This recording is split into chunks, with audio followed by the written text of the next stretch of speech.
बहन राधा जब अपना ससुराल जाता रही तो शिकायत करत रही अपना पति से, का कहत रही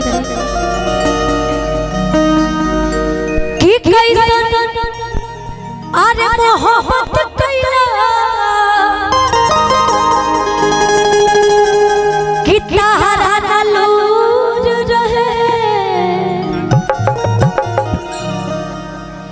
कि कैसन मोहब्बत कैला तारा नलूर रहे दुख दिल कमरिया कमर के कसूर दुख देला कमरिया कमर के कसूर कैसे मोहब्बत कैला तारा नलूर रहे कैसे मोहब्बत कैला तारा नलूर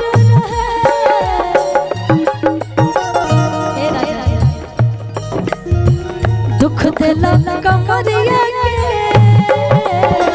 कमर के कसूर दिला कमरिया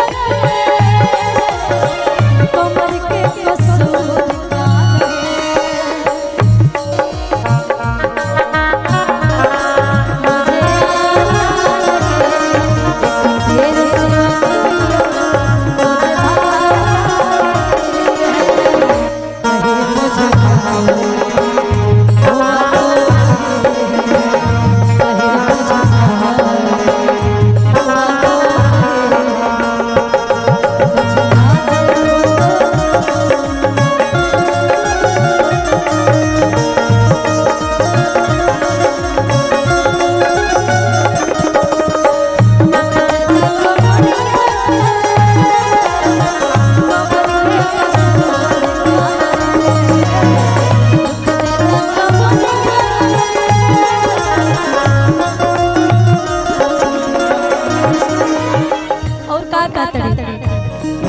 अब शिकायत नहीं करे हैं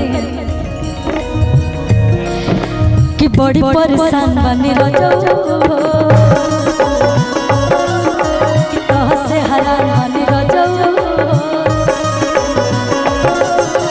बड़ी परेशान बने रहो तह से हरान बने रहो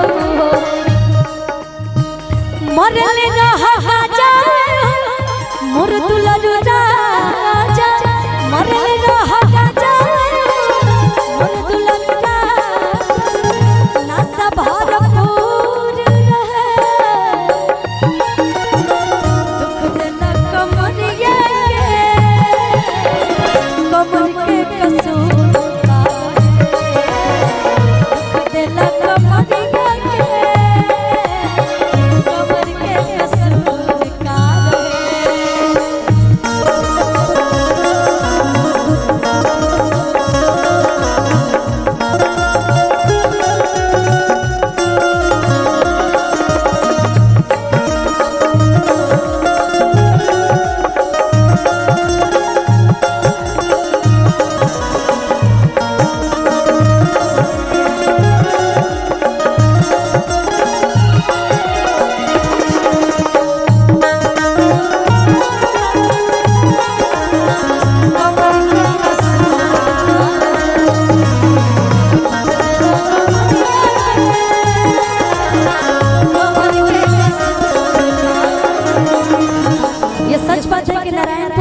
लोग हैं, चाहे वो बुजुर्ग हो चाहे जवान हो, सबके अंदर कलाकारी कूट कूट के भरी है।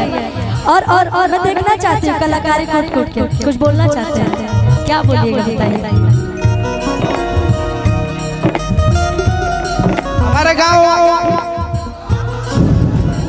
अब क्या बोले अक्कर जी आए हुए हैं हमारे कुंदन भैया के बच्चे के प्रोग्राम में। जनाब हाँ ठीक है, सॉरी वही बात नहीं है, नातिए हुआ मेरा। नीम का पेड़ किसी चंदन से कम नहीं मेरे दोस्तों, नीम का पेड़ किसी चंदन से कम नहीं, मेरे गांव किसी लंदन से कम नहीं। अक्कर जी इस पर कुछ आप एक बोल बोलिए। सही बात है, नारायणपुर किसी से कम थोड़ी है। जब आते हैं अलग ही अंदाज, अलग ही प्यार मिलता है।